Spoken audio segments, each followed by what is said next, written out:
All right, happy Thursday. I didn't think we'd be doing a video on a trade recap, but I figured we would do one here on the Patrick Beverley trade to the Los Angeles Lakers. For some of you, that trade happened at 9 p.m. in Los Angeles. For others on the East Coast, it was midnight. For those who went to the bathroom in the middle of the night, like myself, it was at 2 a.m. So when you saw me tweeting some things out there, it was basically because I went to the bathroom, I jumped back in bed, I checked my phone, and all of a sudden you see tweets from Woj about this trade that will be finalized on Thursday morning. Probably the last thing in the world I thought would happen when I checked my phone would be a trade. We haven't had one in a while. We're basically in the dog days of August. We're a month away from training camp. I think certainly probably the Kevin Durant situation made it, certainly there's clarity with regards to Kyrie Irving. And the Lakers reacted and acted and went out and got Patrick Beverley in a trade that will become completed on Thursday. Horton Tucker has $10.3 million. He's on a play as a player option for next year at right around 11. Stanley Johnson's at $2.4 million. Stanley Johnson is added to make the money work because within 125% of that Horton Tucker and the Beverley number, which is at $13 million, that does not work. So now you see Stanley Johnson added to the mix here. Beverley is allowed to be traded. Okay, he can go to the Lakers, although he was traded back in July in the Rudy Gobert trade. He had an aggregate restriction on his contract that was set to be lifted in early September 6th to be a fact. Basically, what happened is that Beverley is not being combined with salary, right? There's not another player on the Utah Jazz who's going out and deal. If that was the case, then they would have to wait until the first week of September. The aggregate restriction does not apply. He's now allowed to be traded. He's on an expiring contract at $13 million. The Lakers open up a roster spot. Okay, 2 for 1, right? Easy math. However, that will likely cost them probably $7 million when you come to the luxury tax. Their tax bill right now is at $32 million. That will jump up to $39 million because you are likely going to go out and sign a player. There will probably be more trades. So that tax number is very, very fluid right now here. Utah creates a $2.74 million trade exception. They have 2 other big ones at 9.7 and 9.6. 15 guaranteed contracts here. So I think it's interesting on paper, right? I don't want Laker fans sending me hate mail. They already don't like me.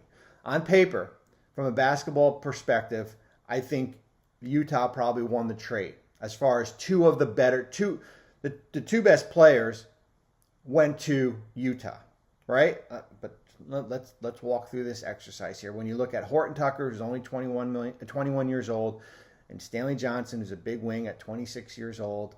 Horton Tucker certainly has kind of been up and down in his stint with Los Angeles here. I mean, he started 19 games last year. I think it's certainly worth a flyer. I think basically where Patrick Beverley's role in Utah, which was going to be non-existent, he was likely going to be traded or bought out. The future for him was not going to be there.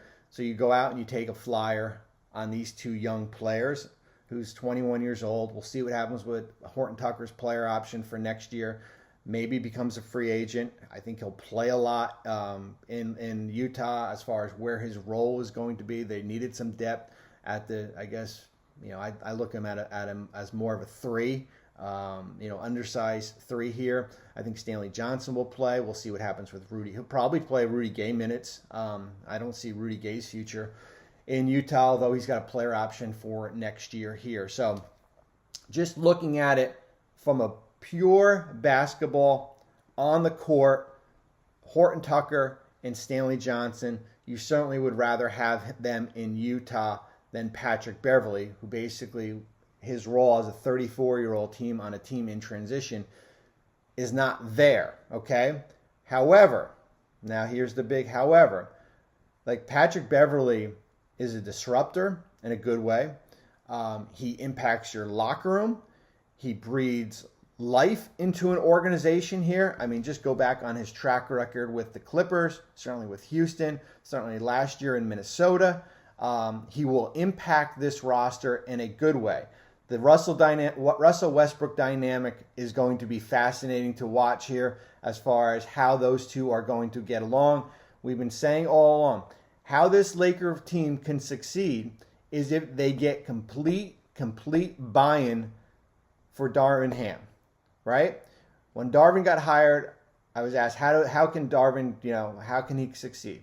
Well, he's got to get buy-in from this roster. And buy-in is basically putting your personal feelings aside, whether it be Westbrook or Patrick Beverley, and now working as a team here. Beverley's 34 years old. Here's my concern. Guys, he does not play a lot of games.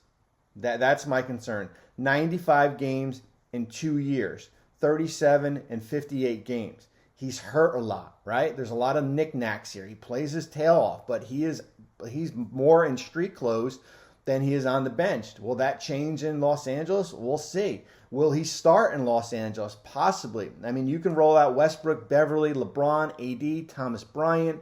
We'll see what they do with that extra roster spot here. Their depth is going to be interesting, to say the least, when you've got Kendrick Nunn and Troy Brown and Juan Toscano-Anderson, Damian Jones, players, Max Christie. We'll see what happens here. So does it help the Lakers?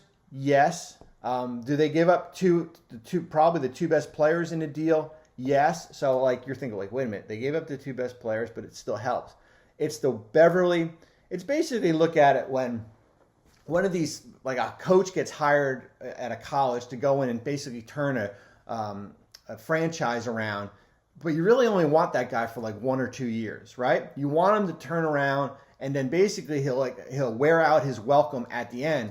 And I think for Beverley for this year, I don't see him probably part of this Laker future next year, maybe on a 1-year contract potentially.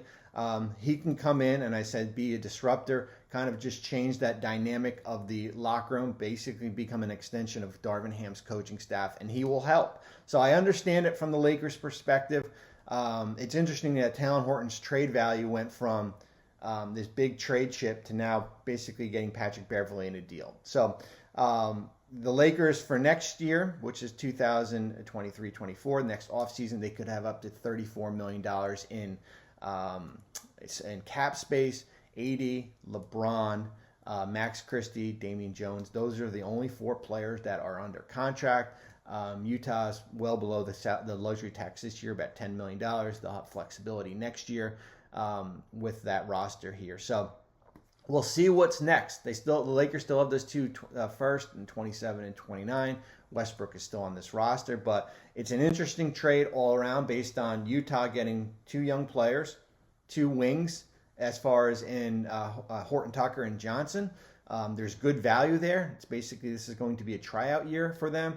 The Lakers get an older player in Beverley who's 34. He's got to stay healthy, guys. I mean, that's going to be the big thing for him to be on the court to help this Laker team, which has not been the case the last 2 years with the Clippers and certainly in Minnesota here. So, but he is a game changer. He's a game changer because he's a pain in the ass on the court.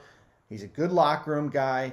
I think it will just be interesting as far as where this Laker team goes. If there is some adversity here, we'll see what happens with Westbrook. But for this to work, Beverley's going to have to buy in. Westbrook is going to have to buy in, and they're going to have to put their hard feelings aside right now. Thanks for watching ESPN on YouTube. For live streaming sports and premium content, subscribe to ESPN+.